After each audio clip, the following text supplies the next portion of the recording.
Sungguh Tuhan, kami bersyukur Tuhan. Sore menjelang malam hari ini, kami datang ke rumah Tuhan, menaikkan pujian, sembah dan syukur kami. Sebab kami rasakan kebaikan Tuhan. Dari awal sampai di penghujung tahun ini, Tuhan Engkau yang memelihara kami, Engkau yang melindungi kami, Engkau yang menyertai kami sampai hari ini. Oleh sebab itu Tuhan, biarlah pujian, sembah dan syukur kami menyenangkan hati Tuhan. Kami datang Tuhan ke rumah-Mu, sebab kami rindu tuntunan-Mu. Kami rindu jalan-jalan-Mu Bapa. Kami tidak mampu berjalan dengan kekuatan kami sendiri. Kami perlu Tuhan yang memegang tangan kami. Sebab kami tahu tangan kanan Tuhan yang memberi kemenangan bagi setiap kami yang berharap dan yang mencari-Mu. Terima kasih Bapa di sorga. Sekarang berbicaralah bagi kami Tuhan. Hati dan telinga kami sungguh siap mendengarkan firman-Mu. Urapi kami semua untuk kami boleh menangkap dan memahami apa yang Tuhan inginkan sore menjelang malam hari ini. Terima kasih Bapa. Di dalam nama Tuhan Yesus kami berdoa dan mengucap syukur. Yang siap diberkati bersama-sama katakan amin. Kita berikan tepuk tangan. Silakan duduk saudaraku. Terima kasih semua tim worship yang boleh memberkati kita sore hari ini. Seberapa saudara yang diberkati Tuhan sore hari ini, lambaikan tangan saudara. Tinggi-tinggi saudaraku. Puji Tuhan. Nah, saudaraku, ini minggu ketiga dan 2 minggu lagi kita akan meninggalkan tahun 2023 ini. Waktu begitu cepat berlalu. Ya. Dan kita melihat saudaraku bagaimana Tuhan menuntun gereja ini. Tuhan terus menyatakan firman dan jalan-jalannya bagi kita. Oleh sebab itu sore hari ini saudaraku saya akan berikan tema firman dan pengharapan. Ya, mari kita baca satu firman Tuhan sebagai ayat pembuka sore hari ini. Yuk kita baca bersama-sama. 1, 2, 3. Sekiranya engkau memperhatikan perintah-perintahku, maka damai sejahteramu akan seperti sungai yang tidak pernah kering. Dan kebahagiaanmu akan terus berlimpah seperti gelombang-gelombang laut yang tidak pernah berhenti. Secara khusus di bulan Desember ini saudara, ini merupakan bulan yang sangat spesial bagi kita. Memang setiap bulan adalah bulan yang baik. Tetapi karena di bulan ini kita merayakan Natal saudaraku, mengingat bahwa Dia Allah pencipta langit dan bumi, itu turun ke dunia ini saudaraku. Ia menjelma menjadi manusia. Ya. Perlu ditekankan bahwa Allah turun ke dunia dan menjelma menjadi manusia. Mengapa dia turun ke dunia? Mengapa dia harus tinggalkan sorga yang begitu mulia? Karena manusia sudah semua berdosa. Alkitab berkata semua manusia telah berbuat dosa dan telah kehilangan kemuliaan Allah. Dan upah dosa adalah maut. Upah dosa adalah penghukuman yang kekal. Upah dosa adalah neraka, saudaraku. Untuk itu Yesus datang ke dunia ini. Makanya ratusan tahun sebelum Yesus lahir, Nabi Yesaya sudah menubuatkan seorang bayi akan dilahirkan oleh seorang perawan. Ia akan disebut Immanuel. Allah yang perkasa. Bapa yang kekal. Raja damai. Makanya saudaraku, malaikat-malaikat itu datang kepada gembala-gembala di padang Efrata. Jangan takut. Sebab aku memberitahukan kesukaan yang besar bagimu. Kemuliaan Allah di tempat yang maha tinggi. Dan damai sejahtera di bumi di antara manusia yang berkenan kepadanya. Ketika Yesus lahir, malaikat itu berkata, damai sejahtera turun ke bumi. Seberapa saudara yang mau mengalami damai sejahtera dan kebahagiaan sore hari ini. Mau saudara? Coba boleh ini ambil di dia. Sudahkah kau miliki damai di hatimu? Sudahkah kau miliki sukacita di hidupmu? Hanya Yesus yang sanggup memberikan semua itu. Jadikanlah Dia Raja di hidupmu. Boleh lihat kiri kanan saudara, tanya. Sudahkah kau miliki damai di hatimu? Sudahkah kau miliki sukacita di hidupmu? Hanya Yesus yang sanggup memberikan semua itu. Jadikanlah Dia Raja di hidupmu. Kita berikan tepuk tangan bagi Tuhan. Yuk kembali lagi. Sekiranya engkau memperhatikan perintah-perintahku, maka damai sejahteramu akan seperti sungai yang tidak pernah kering, dan kebahagiaanmu akan seperti gelombang-gelombang di laut yang terus berlimpah-limpah, yang tidak pernah berhenti. Saudara, ada banyak orang berpikir bahwa untuk hidup bahagia itu susah sekali, saudara. Kayaknya untuk hidup damai itu kayaknya jauh sekali dari jangkauan. Benar nggak, saudara? Dan ada banyak orang berusaha dengan segala macam cara untuk bahagia. Ada banyak orang berusaha untuk mencari damai itu, melakukan banyak hal. Bahkan kadang-kadang menurut kita aneh yang mereka lakukan. Namun saudaraku, firman Tuhan berkata, untuk mendapatkan hidup yang bahagia, untuk memperoleh hidup dalam damai sejahtera, itu tidak sesusah atau tidak sesulit yang orang pikirkan. Kenapa? Sangat sederhana, saudaraku. Dikatakan, sekiranya engkau memperhatikan perintah Tuhan, maka damai sejahteramu akan seperti sungai yang tidak pernah kering. Sekiranya engkau memperhatikan perintah Tuhan, maka kebahagiaanmu akan terus berlimpah seperti gelombang-gelombang laut yang tidak pernah berhenti. Kalau saudara baca sekilas ini, sepertinya tidak ada sesuatu yang menarik.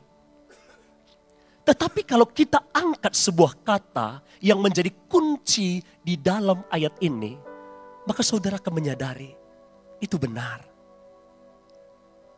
Ini saudara, memperhatikan. Ini rahasia. Memperhatikan itu rupanya melakukan apa yang Tuhan perintahkan. Dan menghindari apa yang Tuhan larang, saudaraku. Itulah memperhatikan. Yuk kita baca bersama-sama. 1, 2, 3. Melakukan apa yang Tuhan perintahkan dan menghindari apa yang Tuhan larang. Tetapi ternyata orang membalikkan kata ini. Mungkin orang berkata, kenapa aku tidak bahagia? Kenapa aku tidak damai sejahtera? Bahkan ada yang bilang begini, Pak enggak tahu Pak ya. Sudah 2 hari ini di kantor Pak. Setiap saya masuk kantor enggak damai hatiku. Ada yang pernah ngomong begitu? Saya enggak tahu Pak Pendeta. Setiap kali lihat wajah suamiku, langsung aku kehilangan damai sejahtera. Benar gak saudaraku? Mungkin suami juga berkata begitu. Aneh Pak Pendeta. Sudah 1 bulan ini, setiap kali saya pulang ke rumah baru buka pagar saja, udah gak damai sejahtera hatiku. Jangan-jangan ada wanita lain. Ya. Tapi ini saudaraku dikatakan memperhatikan perintah Tuhan adalah melakukan apa yang Tuhan perintahkan dan menghindari apa yang Tuhan larang. Tetapi banyak orang membalik. Apa yang mereka katakan? Menghindari apa yang Tuhan perintahkan dan melakukan apa yang Tuhan larang. Katakan kiri kanan saudara, ye. Ya, seharusnya kan memperhatikan itu melakukan apa yang Tuhan perintahkan. Menghindari apa yang Tuhan larang. Tetapi ada tidak sedikit orang justru membalikkan. Menghindari apa yang Tuhan perintahkan dan melakukan apa yang Tuhan larang.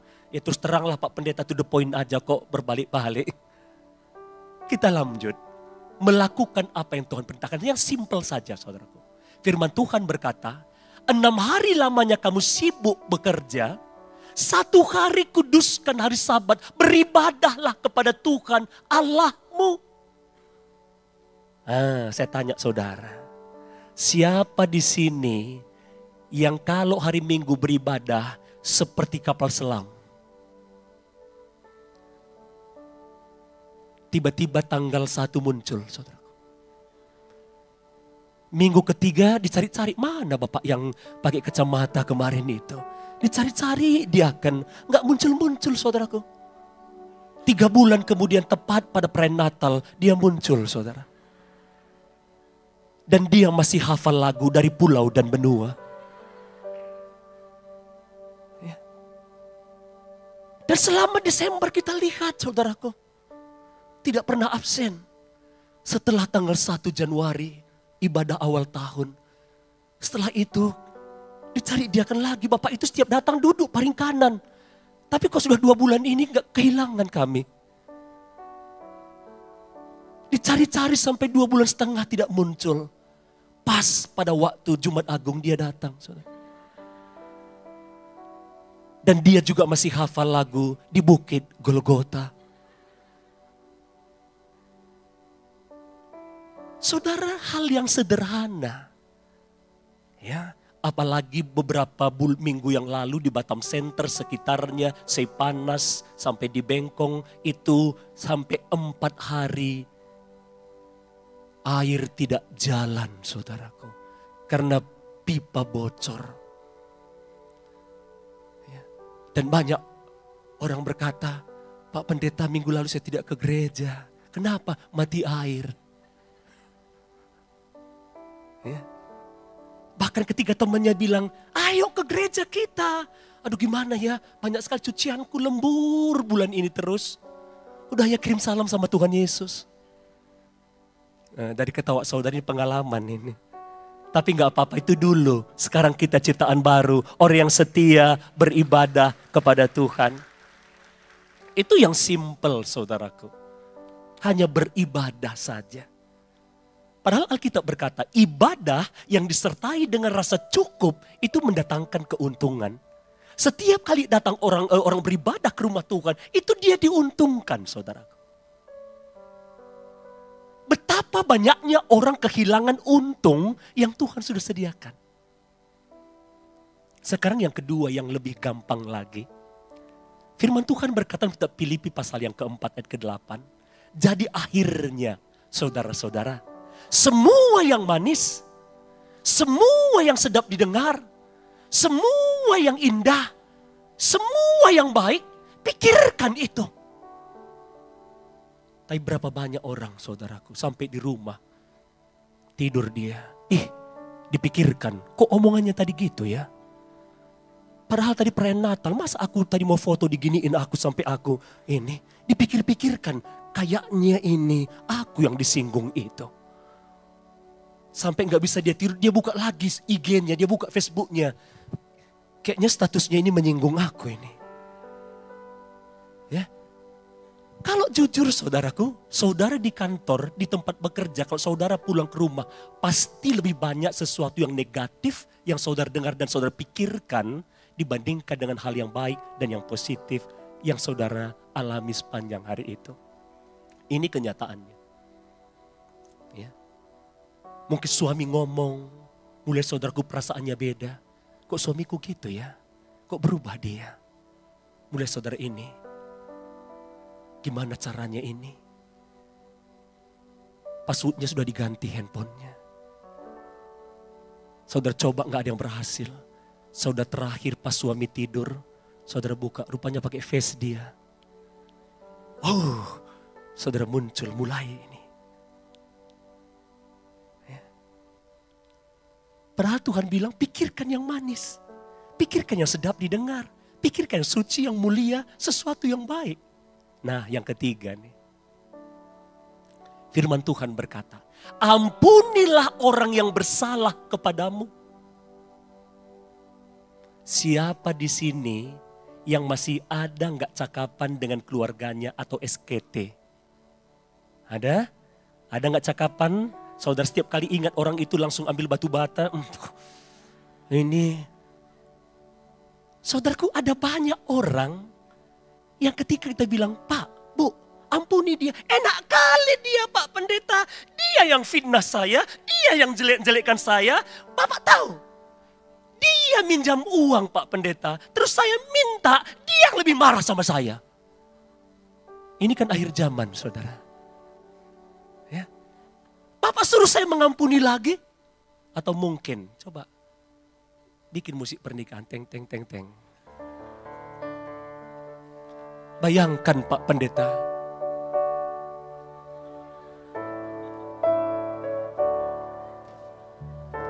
Berdua loh kami jalan Pak Pendeta dari pintu gereja sampai altar gereja.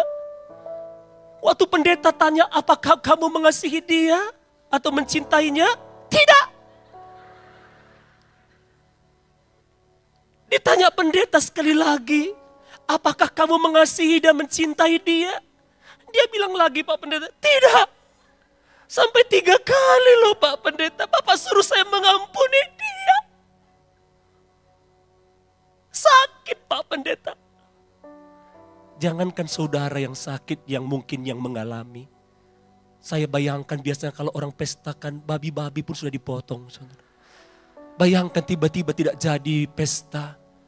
Babi itu kalau dia berteriak, kenapa aku dipotong duluan? Benar gak saudaraku? Mereka bisa, kalau demo mereka bisa demo semua saudaraku. Apakah aku seperti itu mengampuni? Kok saudara ketawa? Satu kabupaten. Saudaraku, itulah hal yang simpel. Ya. Kalau kita lakukan apa yang Tuhan perintahkan, bahagia loh kita. Kalau ada saudara di tempat ini yang sampai hari ini engkau tidak bisa mengampuni, saya ingin sampaikan padamu, kenapa Tuhan suruh kita mengampuni? Sebab orang yang tidak bisa mengampuni, dia tidak bisa bahagia dalam hidupnya. Itu untuk kebaikan kita, saudaraku. Ketika saudara melakukan apa yang Tuhan perintahkan, itu untuk kebaikan saudara. Ya. Dan menghindari apa yang Tuhan larang.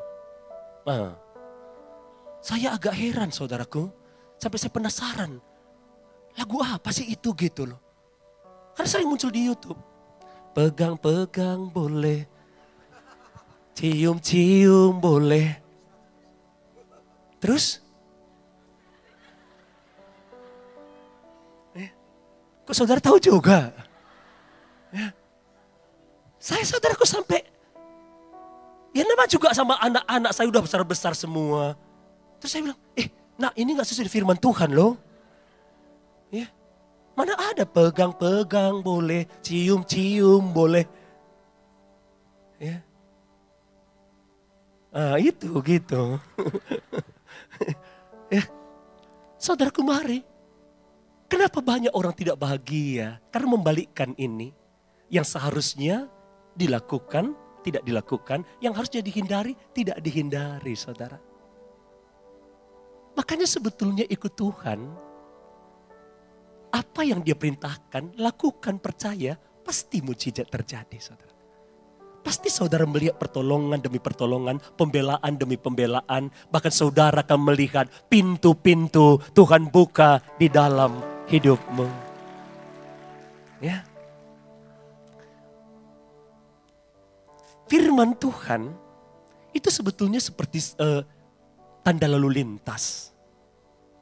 Ya, saudaraku, kalau saudara lihat ini, berarti ada ini tikungan tajam lalu belok kanan. Saudaraku, itu peringatan, itu tanda, itu perintah. Kalau saudara naik motor atau mobil, terus saudara, oh iya ya, berarti ada tikungan tajam lalu belok kanan. Oke, aku lihat, aku tahu, tapi saudara terus, nggak maulah, aku mau lurus aja. Saudara terjun di seladi.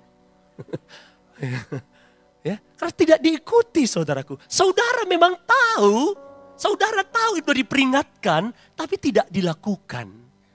Makanya dampaknya tidak baik di dalam hidup kita. Sesederhana itu, saudaraku, memperhatikan perintah Tuhan. Dan Alkitab berkata, kalau saudara baca di kitab Perjanjian Lama, orang Israel berulang-ulang gagal untuk melakukan dan memperhatikan perintah Tuhan. Dalam kitab Hakim-Hakim pasal ke-6 dengan jelas berkata, maka orang Israel melakukan apa yang jahat di mata Tuhan. Mereka meninggalkan Tuhan Allah mereka dan tidak mengindahkan perintah Tuhan. Maka Tuhan menyerahkan mereka ke tangan orang Amalek. Sehingga keadaan orang Israel sangat melarat. Setiap kali mereka ingin menuai, mereka rampas. Kambing, domba, lembu, sapi dirampas oleh orang-orang Median. Dalam kitab 1 Raja-Raja pasal 18 dikatakan, maka Ahab melakukan apa yang jahat di mata Tuhan. Melebihi raja-raja sebelumnya. Ia meninggalkan perjanjian dengan Tuhan Allahnya. Dan sujud menyembah kepada dewa-dewa Asitoret buatan. Bahkan dia mengikuti apa yang diperintahkan oleh Isabel, istrinya yang tidak percaya kepada Tuhan. Ketika mereka gagal memperhatikan perintah Tuhan, Alkitab berkata, saudaraku, maka 3,5 tahun tidak turun hujan atas negeri itu. Mereka sangat menderita, mereka sulit untuk mendapatkan air. Setiap kali gagal memperhatikan perintah dan melakukan, ada konsekuensi, saudaraku. Ya, ada dampak buruk. Jadi firman ini dibagikan, saudaraku. Disampaikan kepada kita untuk kebaikan kita. Jangan pernah saudara berpikir perintah Tuhan itu untuk mencelakakan saudara. Tidak, saudaraku. Firman itu pelita yang akan menerangi jalan kita. Yang mengerti berikan tepuk tangan bagi Tuhan. Firman-Mu pelita bagi kakiku, terang bagi jalanku. Firman-Mu pelita bagi kakiku, terang bagi jalanku. Waktu ku bimbang dan hilang jalanku, tetaplah Kau di sisiku. Dan akan ku takut asal Kau di dekatku, besertaku selamanya.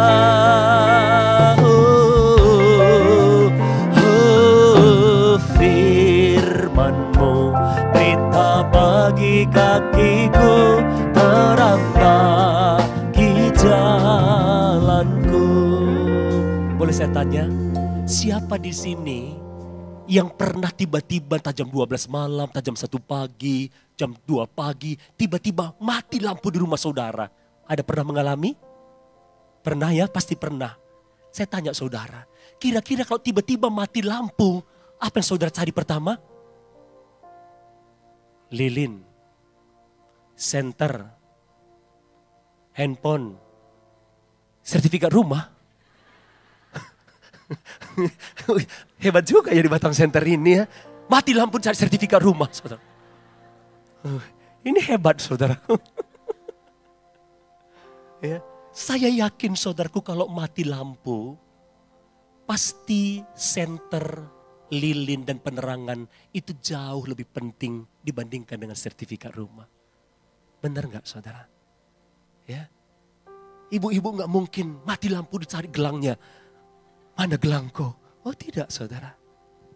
Bayangkan dalam hidup ini, seandainya kita semua orang Kristen memahami, setiap kali kita berhadapan dengan kegelapan, kesulitan, tantangan dalam hidup ini, dan kita cari firman Tuhan yang akan menerangi, yang akan menuntun jalan kita, betapa bahagianya hidup kita, saudaraku. Tapi jangan begini saya ngomong langsung pula saudara, oh Pak Filemon bilang kalau ada masalah cari Alkitab. Nanti kembali ke kehidupan lama. Dulu begitu, dulu. Kalau ada masalah, cari Alkitab. Sekarang kan Alkitab begini ya. Dulu kan Alkitab kertas. Tuhan, aku gak tahu lagi Tuhan, gelap kali kurasa hidup ini. Di mana nanti terbuka Alkitab ini Tuhan. Disitulah pesan Tuhan untukku dalam nama Yesus.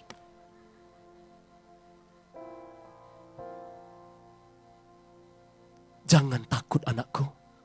Dan jangan bimbang. Aku Tuhan Allahmu yang menyertaimu, tangan kananku akan memberikan kemenangan. Kebetulan pas Yesaya 41 ayat 10. Langsung di garis bawah stabilo 4 warna. Benar-benar Tuhan. Ini yang hamba membutuhkan Bapa. Terima kasih Tuhan. Engkau menyertaiku Tuhan. Bulan depan juga Pak Filemon kan bilang kalau punya kegelapan cari Alkitab. Tuhan bulan lalu Tuhan sudah bicara. Sekarang berbicara juga lah Bapa. Dalam nama Yesus.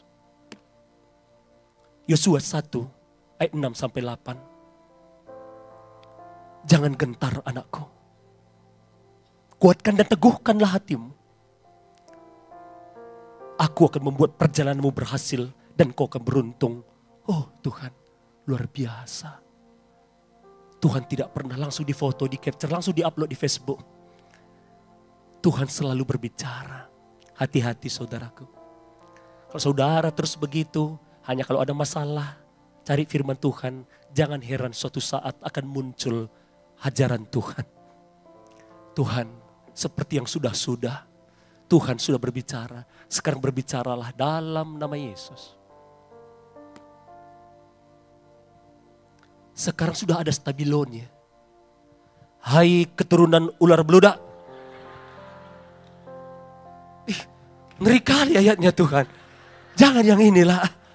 Yang lainlah Bapak ya. Bukan ini yang aku butuhkan hari ini. Firman yang lain Tuhan. Aku mohonkan Roh Kudus dalam nama Yesus. Gak jauh-jauh dari situ. Hai orang yang keras kepala. Tegar tengkuk. Engkau seperti kuburan. Ngeri-ngeri ayat ini hari ini. Yang lainlah Bapak. Sekarang aku gak buka lagi Tuhan. Aku jatuhkan nanti Alkitab ini di mana terbuka di situlah. Jurus terakhir ini. Dalam nama Yesus dijatuhkan saudaraku.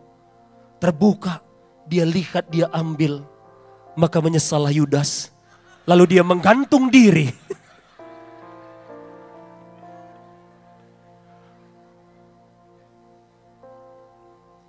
Saudaraku. Memperhatikan perintah Tuhan. Saudaraku kami belajar di rumah saudaraku. Ini juga gak apa-apa saya dorong saudara. Kalau masih punya anak-anak remaja, anak-anak kecil saudaraku. Coba saudara setiap hari. Kalau mereka langsung suruh baca Alkitab mungkin mereka tidak akan teratur. Tapi coba kalau kita, biasanya saya, istri, anak saya pertama, anak kedua, anak ketiga. Biasanya kita bergantian baca saudaraku. Ya. Ketika mereka masih SMP, waktu dibaca kitab Amsal. Orang yang suka melawan ibunya, matanya dipatok elang. Terus, ngeri kali kata. Pas pula dia baca itu. Anak yang suka melawan ibunya, matanya dipatok elang. Ngeri kali ya katanya. Oh, bukan begitu nak. Ya, dari situ kan kita bisa jelaskan saudaraku. Ya, mari didik, ajar, jadikan firman itu menjadi hal yang penting di dalam rumah tangga dan kehidupan kita semua. Yang mau berikan tepuk tangan bagi Tuhan. Makanya saya katakan saudaraku, banyak baca firman, banyak berkat Tuhan. Sedikit baca firman Tuhan, sedikit berkat yang akan kita terima. Kalau tidak baca firman, bagaimana mungkin kita memperoleh berkat saudaraku? Ya. Firman itu seperti makanan yang memberikan kekuatan bagi setiap kita. perhatikan perintah-perintah Tuhan. Jangan seperti orang Israel. Ketika mereka gagal memperhatikan perintah Tuhan, Alkitab selalu berkata, maka Israel mereka jadi tawanan. Mereka dikalahkan, temboknya diruntuhkan, bait Allah pun dibakar. Dan mereka dibawa ke Babel, di sana mereka menjadi tawanan, mereka diperbudak, mereka disiksa. Selalu hal yang buruk menimpa mereka. Untungnya setelah itu, selalu mereka sadar setelah terjadi yang tidak enak. Ya, biarlah ini jadi peringatan bagi setiap kita, saudaraku. Dan saya tutup di sini. Firman Tuhan, tadi bagus pujiannya. Yang menabur dengan air mata akan menuai dengan sorak-sorai. Saudaraku berbicara mengenai tabur tuai karena saya ini orang kampung, saudara. Ya, mungkin saudara yang lahir di Amerika mungkin gak bisa memahami ini. Tapi kalau kami orang kampung, boleh saya tanya yang angkat tangan yang asli dari kampung. Berarti banyak samanya kita. Saudara, saya waktu kecil, ya, saudaraku kami suka nanam jagung.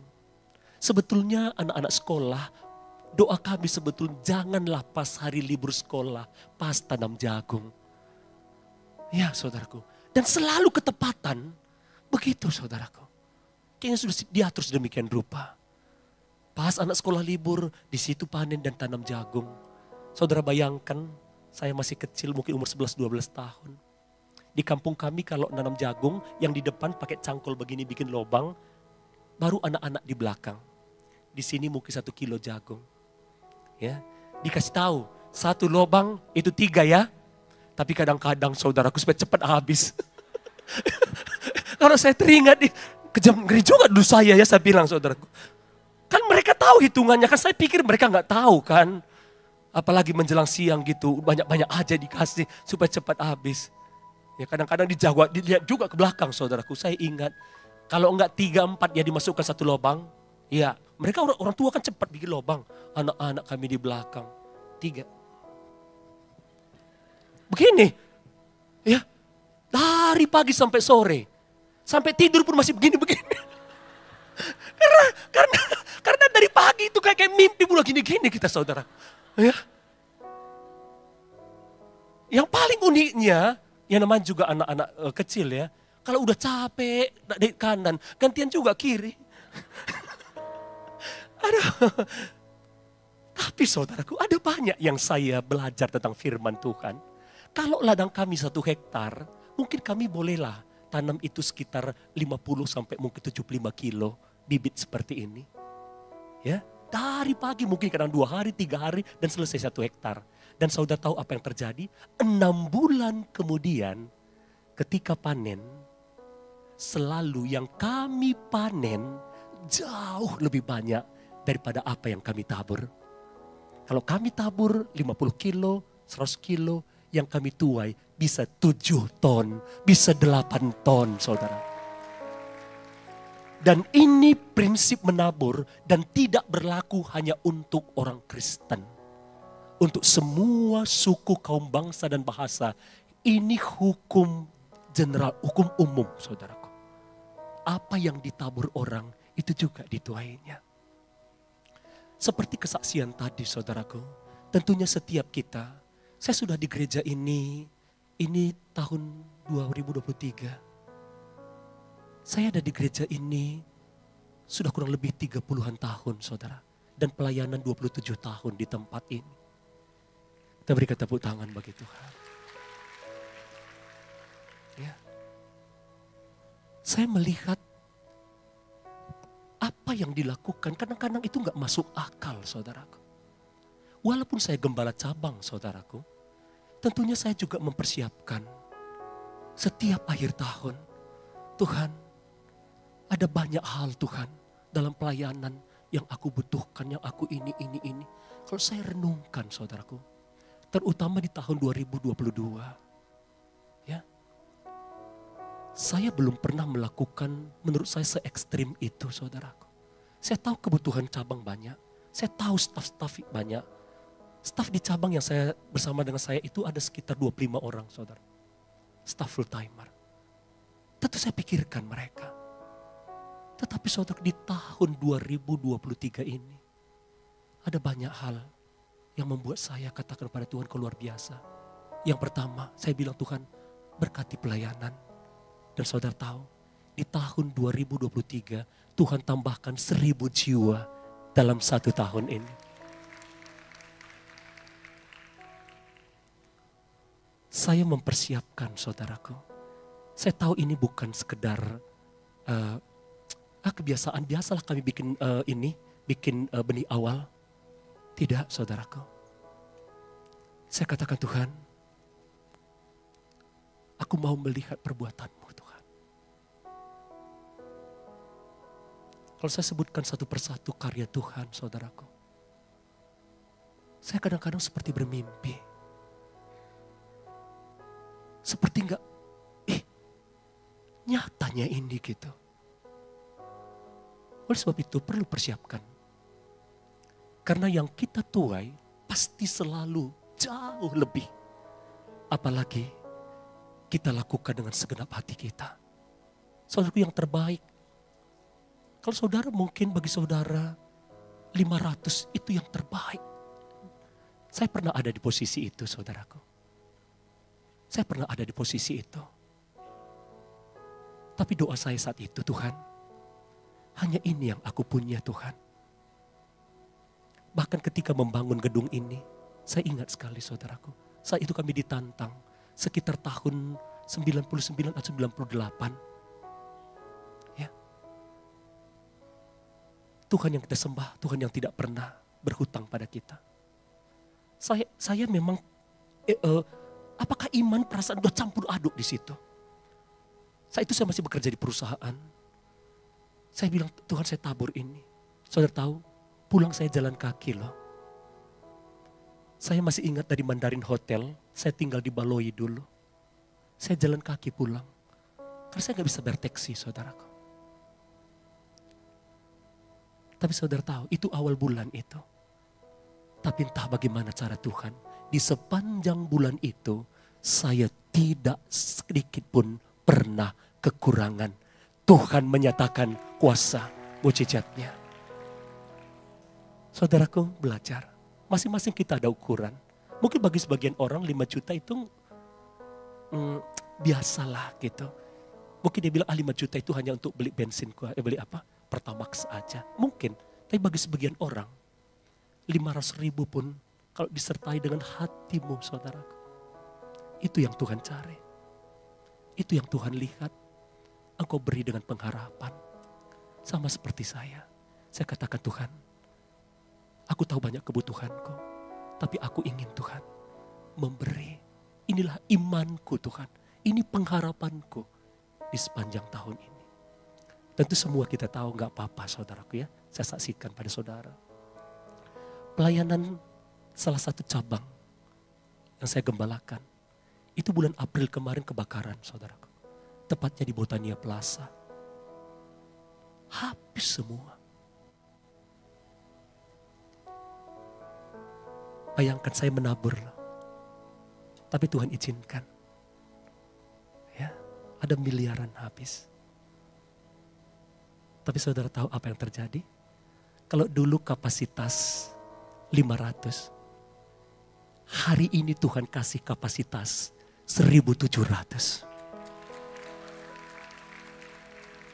Dengan tempat yang 5 kali lipat jauh lebih bagus dan lebih indah dari apa yang pernah hilang. Saudara, kadang-kadang ketika kita memberi sesuatu, kita diuji. Tapi saya tahu, saya bisa melewati itu. Saya tidak menyalahkan diri, saya tidak menyalahkan Tuhan. Apapun yang terjadi dalam hidupmu saudara, selama engkau berjalan dalam kebenaran, selama engkau menjaga hati dan hidupmu, lihatlah.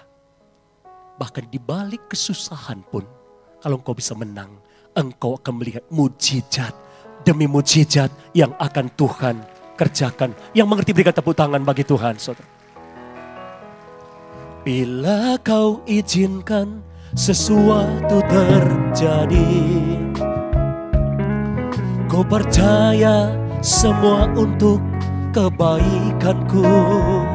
Bila nanti telah tiba waktumu, kau percaya kuasamu memulihkan hidupku.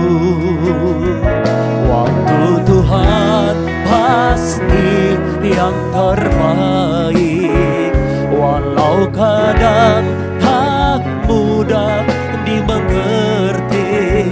Lewati cobaan,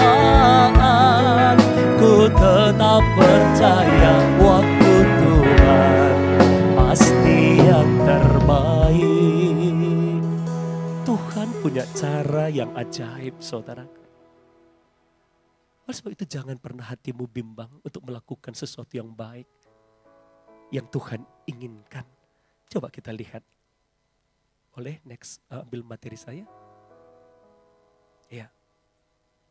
Mari kita baca. Mungkin tampilkan di layar boleh. Galatia 6 ayat 7 sampai 8. Boleh kita ini di Alkitab aja boleh? Kayaknya ini kurang ayatnya, boleh kita baca? Ditampilkan di layar. Galatia pasal yang ke-6 ayat 7 sampai 8. Boleh kita baca? Ada di layar? Mari kita baca bersama-sama. Yuk dengan bersuara saudaraku. 1, 2, 3. Jangan sesat, Allah tidak membiarkan dirinya dipermainkan. Karena apa yang ditabur orang itu juga yang akan dituainya. Di kampung kami saudaraku, kalau kami tanam jagung, yang kami tuai jagung. Kalau kami tanam cabai, yang kami tuai cabai. Kalau kami tanam tomat, yang kami tuai tomat. Sama nggak di kampung saudara? Kenapa saya tanya begini saudaraku? Sebab ada kemarin, buah semangka berdaun sirih. Ya, berarti kampung kita sama ya? Berarti prinsip ini sama. Oke, ayat ke-8. 1, 2, 3. Sebab barang siapa menabur dalam dagingnya, ia akan menuai kebinasaan dari dagingnya. Tetapi barang siapa yang menabur dalam roh, ia akan menuai hidup yang kekal dari roh itu. Bayangkan saudaraku, rupanya taburan kita itu ada hubungannya dengan kekekalan. Jangan saudara pikir bahwa taburan kita itu hanya di bumi ini saja. Tidak, dikatakan tadi ia akan menuai hidup yang kekal. Berarti soal menabur dan menuai ini ada hubungannya dengan kekekalan. Boleh kembali ke materi saya ya. Ya, ada hubungannya dengan kekekalan saudaraku. Ya.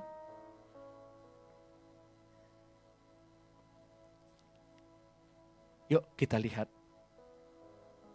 Nah, tadi kan dikatakan siapa yang menabur dalam daging akan menuai kebinasaan dalam daging. Mungkin saudara berkata, apa sih maksudnya Pak dalam daging? Ini sebenarnya. Ya, perbuatan daging telah nyata. Yuk kita baca bersama-sama. 1, 2, 3. Perbuatan daging telah nyata, yaitu percabulan, kecemaran, hawa nafsu, penyembahan berhala. Itu menabur dalam daging saudaraku. Sihir. Mungkin saudara bilang, aku gak pernah sihir Pak. Yang pernah pergi ke dukun, angkat tangannya. Bukan aku loh Pak Pendeta, mamanya itu. Sebelum ke Batam, ayo ke rumah tantemu itu dulu kita, biar ada pegang-peganganmu. Aku bilang sama mama, gak perlu Pak, gak apa-apa. Cubit nanti kau, gak jadi kau nanti ke Batam ini. Gak apa-apa itu, ya pegang-pegang aja nanti. Supaya di Batam nanti cepat kau dapat kerja.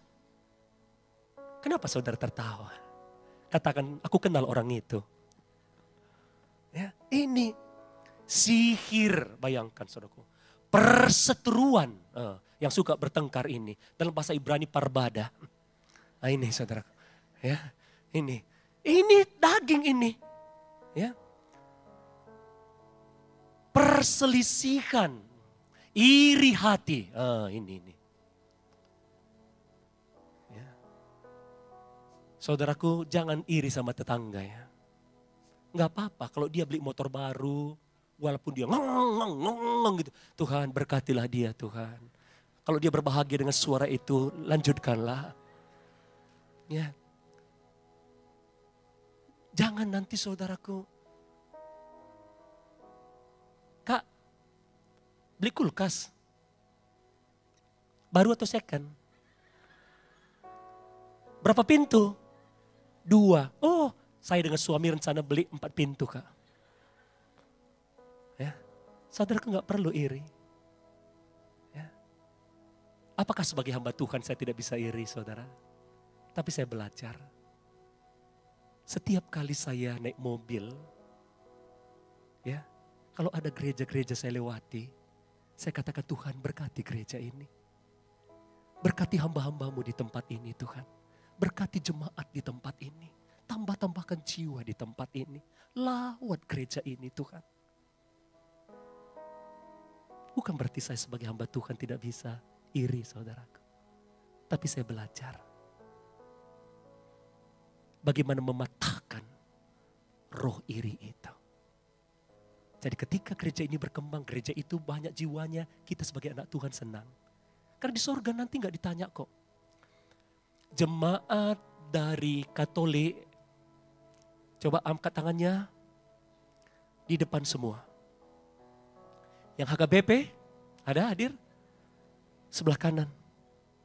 GPDI, oh iya di tengah. GBI di belakang saja, musiknya keras-keras sering di belakang. Oh saudaraku tidak seperti itu.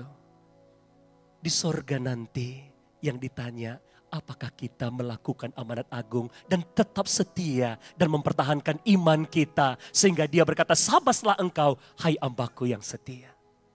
Ya, jadi kita tidak boleh bertengkar hanya merek gereja ya. Kita satu anak-anak Tuhan.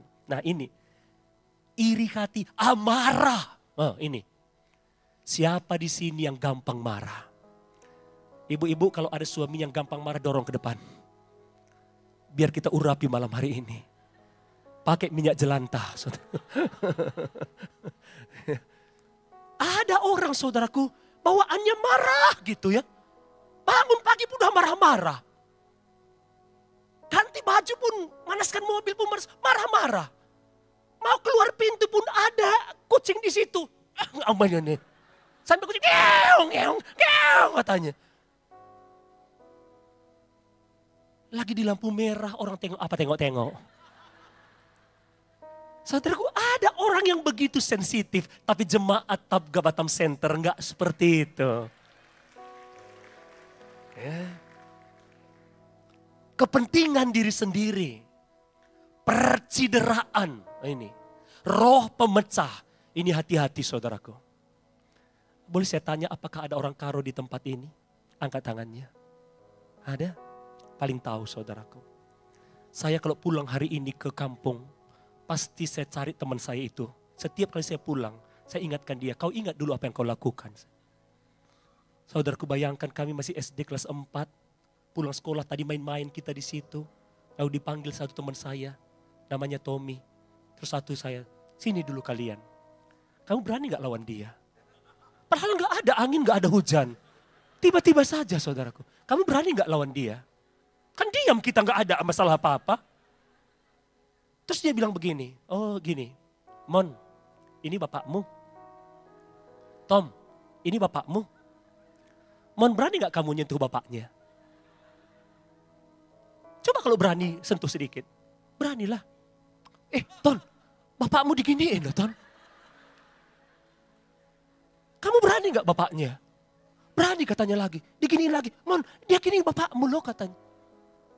Emosi lah saya tendang begini. Ditendang bapakmu keras-keras katanya. Ditendang lagi. Ujung-ujungnya apa? Mau tahu. Pulang benjol begini saudaraku. Padahal tadi gak ada. Saya kasih tahu. Itu roh pemecah saudaraku. Makanya setiap kali saya pulang kampung saya cari dia. Kau gara-gara kau. Itu kan anak-anak kita dulu katanya saudaraku. Gak apa-apa supaya ingat kita dulu konco kita saya bilang. Saudaraku jangan seperti itu. Jangan pulang langsung praktek seperti ini ya. Ini roh pemecah, kedengkian coba, kemabukan. Siapa di sini yang sering tenggen? Ada? Ada saudaraku mabuk? Ya sekali-sekali Pak Pendeta, jangan akhiri tahun ini dengan mabuk. Ya, apalagi kalau saudara ke jembatan Barilang banyak hantunya bangkit. Ya. Saudaraku hati-hati. Jangan. Alkitab berkata, kemabukan jangan, pesta pora. Dan sebagainya. Kan banyak orang tanya, mana Pak Pendeta? Enggak ada kok, mana ayatnya di Alkitab tidak boleh berjudi. Mana ayatnya di Alkitab tidak boleh merokok. Ini dan sebagainya.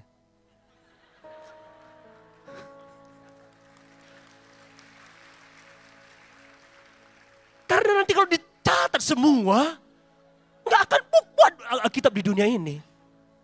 Ya, nggak boleh. Jangan ke nightclub.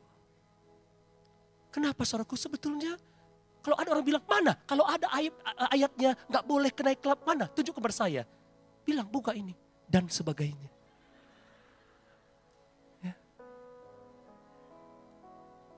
Dan Alkitab berkata, kalau kita lakukan hal-hal ini, kan saudaraku bayangkan ya. Kalau kita lakukan hal-hal ini kan gak baik. Makanya jangan tabur ini. Tapi apa yang Alkitab ajar kita? Ini. Ya. Tetapi buah roh ialah kasih, sukacita, damai sejahtera, kesabaran, kemurahan, kebaikan, kesetiaan, kelemah lembutan, penguasaan diri. Saudara. Ada lagi? Ini, saya tutup dengan ini saudaraku. Beberapa hari yang lalu, ada seorang hamba Tuhan. Dia gembala di sebuah gereja saudaraku. Dan istrinya naik motor. Dan ada batu di tengah jalan, dia jatuh sendiri. Dan akhirnya dia dipanggil Tuhan. Saya datang ke sana, ke rumah duka Tionghoa, saudaraku. Saya datang ke sana, saya peluk dia karena dia cukup dekat juga dengan saya. Tak, Pak, tetap kuat ya. Tetap kuat, Pak. Lalu ini yang dia ceritakan pada saya, saudaraku. Bayangkan di tengah-tengah duka. Yang pagi-pagi saya datang. Dengan ada beberapa pendeta juga. Kami datang. Saat itu gembala rayon kita Pak Hani pas lagi di Jakarta. Saya juga sampaikan ke beliau. Saya bilang, Pak, salam dari Pak Hani, Bapak di Jakarta. Bapak tetap kuat ya, oh terima kasih.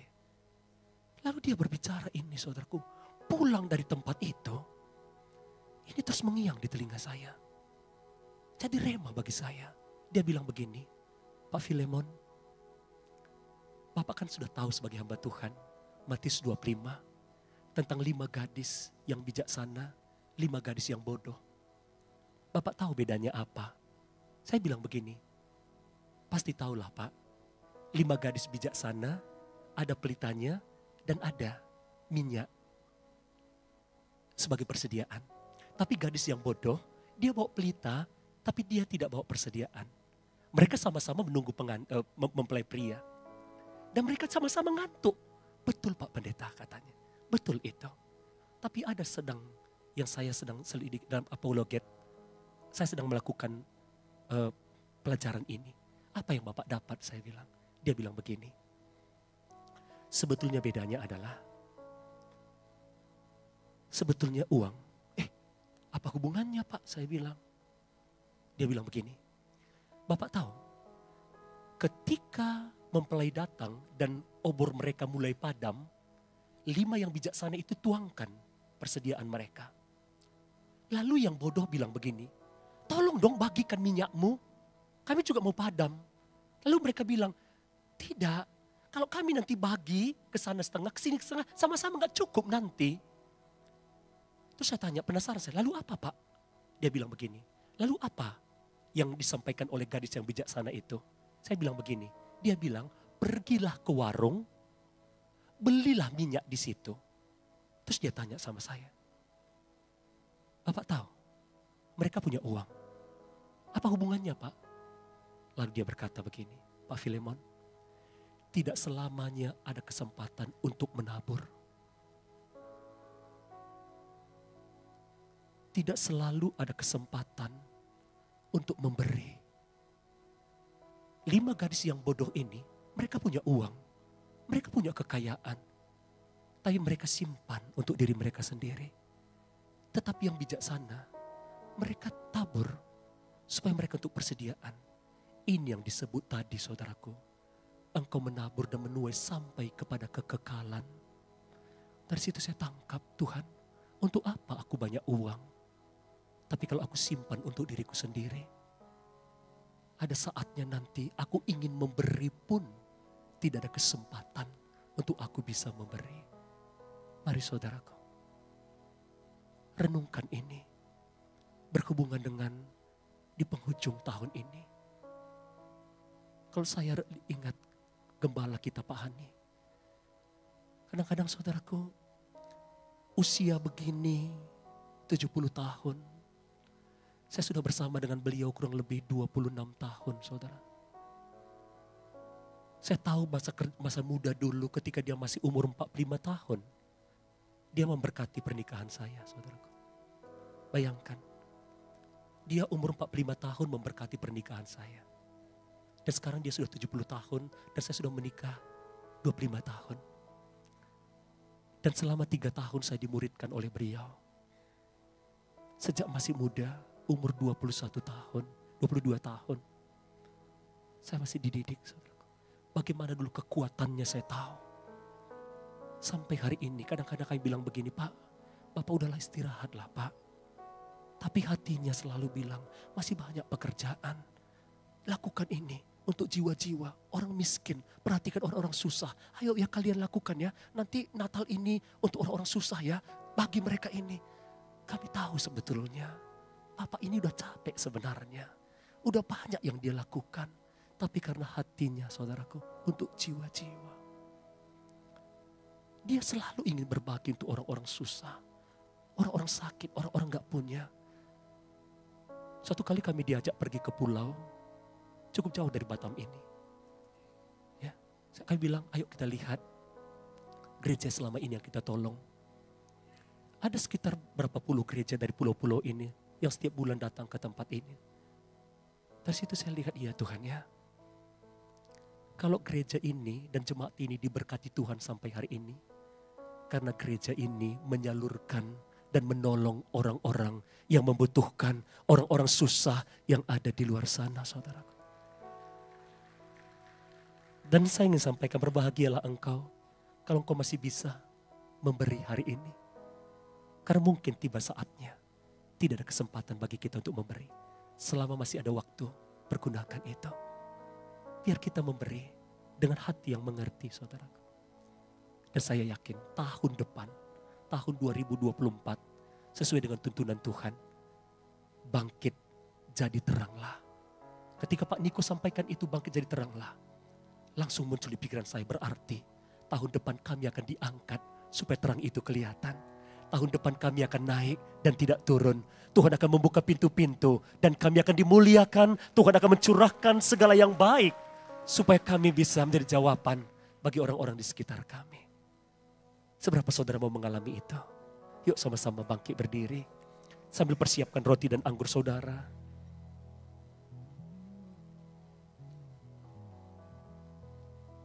Ambil di dia boleh. Betapa hatiku berterima kasih Yesus, Kau mengasihiku, Kau memilikiku. Hanya ini Tuhan persembahanku, segenap hidupku, jiwa dan ragaku, sepakat memiliki harta kekayaan yang cukup berarti untuk ku bersamakan. Hanya ini Tuhan bersamaku,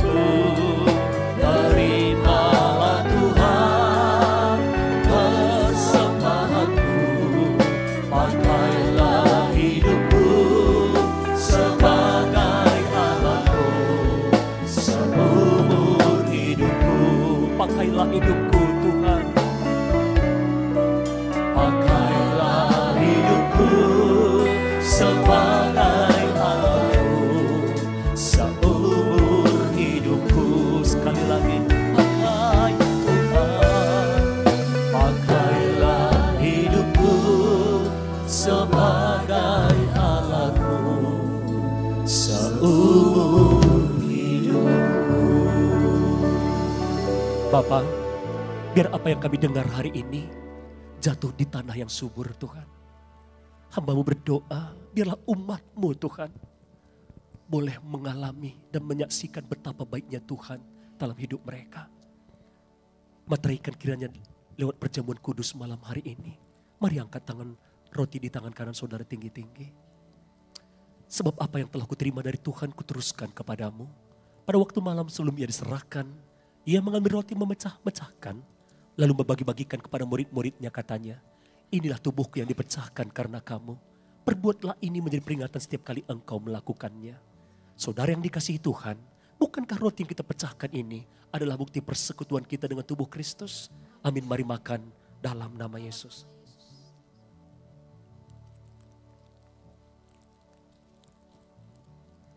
Setelah makan lalu ia mengambil cawan dan berkata, inilah cawan perjanjian baru yang dimateraikan oleh darahku. Darah Kristus yang mengalir di Golgota. Darah itulah yang menyelamatkan kita. Menghapus segala dosa-dosa dan pelanggaran kita. Dan oleh bilur-bilurnya sakit penyakit kita disembuhkan.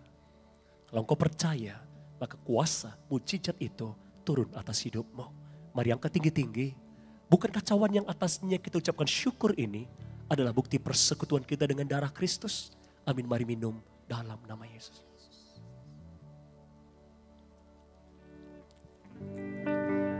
Mari angkat tangan saudara, katakan terima kasih Tuhan. Terima kasih Bapa. Ucapkan syukurmu saudaraku.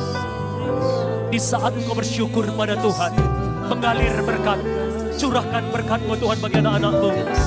Curahkan kuasa-Mu. Sembuhkan yang sakit dalam nama Yesus. Dalam nama Yesus, mari angkat tangan saudara, katakan terima kasih. Oh, terima kasih Yesusku. Terima kasih Yesusku. Puji syukur hanya bagi Tuhanku. Terima kasih Yesusku. Terima kasih Yesusku. Puji syukur hanya bagi Tuhanku. Puji syukur hanya bagi Tuhanku. Puji syukur hanya bagi Tuhanku. Haleluya. Angkat tangan saudara. Terima berkat Tuhan. Terima berkat Tuhan. Yang sakit sembuh. Yang sakit sembuh. Dalam nama Yesus. Terima kasih Bapa. Kami terima berkat, anugerah, kesembuhan, pemulihan, pengampunan di dalam nama Yesus melalui perjamuan ini. Yang percaya bersama kita katakan amin. Kita berikan tepuk tangan bagi Tuhan. Silakan duduk saudaraku, Tuhan memberkati.